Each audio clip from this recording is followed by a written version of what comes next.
அவனை ஒண்ணும் பண்ணாத. இவனை தானே ஒண்ணும் பண்ணக்கூடாது. அவனை தூக்கி நிறுத்துங்கடா.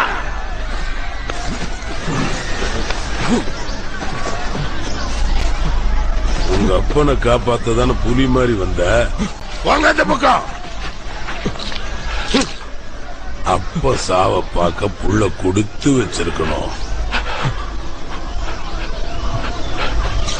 பொறுக்கிங்க. உங்க அப்பா சொத்து. இங்க இருந்து தப்பிச்சிரு. என்ன பத்தி கவலைப்படாத. நீ தப்பிச்சு போயிடு. இவங்க கிட்ட மாட்டிக்கிறாதா. போ. நம்ம இனத்தை சேர்ந்தவங்களை நீதான் காப்பாத்தணும். நீ செய்வங்கிற நம்பிக்கை எனக்கு இருக்கு.